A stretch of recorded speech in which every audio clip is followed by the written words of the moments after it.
రాజకీయ నాయకుడు విజయ్ రాజకీయ వ్యూహకర్త ప్రశాంత్ కిషోర్ను చెన్నైలోని తన నివాసంలో కలవడంపై దేశ రాజకీయాల్లో ఇప్పుడు హాట్ టాపిక్గా మారింది.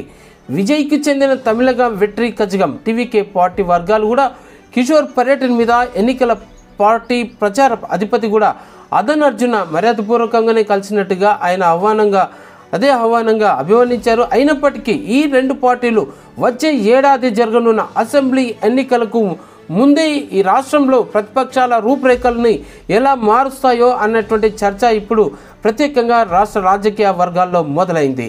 ఇక గత సంవత్సరం కొత్తగా పార్టీలను ప్రారంభించిన ఇద్దరు నాయకుల మధ్య జరిగిన సమావేశం ఇప్పుడు సంచలనంగా మారింది. రాజకీయాల్లో ఈ సమావేశం చాలా ఆసక్తి రేపుతుంది.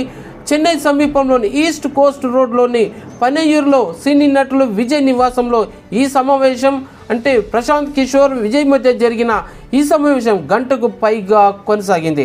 2026 తమిళనాడు అసెంబ్లీ ఎన్నికలకు టీవీకే వ్యూహాన్ని రూపొందించడంలో కిషోర్ పాత్ర ఎంతవరకు ఉంటుందనే మీద చాలామంది అనేక రకాలుగా ఊహాగానాలకి ఆజ్యం పోసింది. ఇక టీవీకేలో ప్రధాన వ్యూహకర్తగా కిషోర్ చేరతారా లేదా అనేది ఇంకా స్పష్టంగా తెలియకపోయినా నటుడు రాజకీయ నాయకుడైన విజయ్ ఎన్నికల అరంగేట్రానికి రెడీ అయిపోతున్నాడు. ఈ టైంలోనే ఆయనకు సలహాదారుడుగా ఉండేందుకు ఆయనకు అవకాశం ఉందని తెలుస్తుంది. తన నూతన పార్టీకి బలమైన ఆధిక్యాన్ని సాధించాలని ఒక టార్గెట్గా పెట్టుకున్న విజయ్కి 2026 ఎలక్షన్స్ ఒక కీలకమైన పరీక్షగా భావిస్తున్నారు.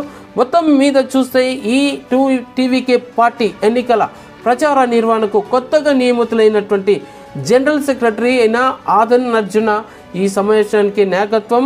ఆ తర్వాత ఇటీవల విదుతలి చిరుతైగల కచ్చి అంటే వీసీకే పార్టీ నుంచి వైదొలిగినటువంటి అర్జున విజయ్ కిషోర్ మధ్య చర్చలు జరగడంలో చాలా కీలక పాత్ర పోషించినట్టుగా అర్థమవుతుంది.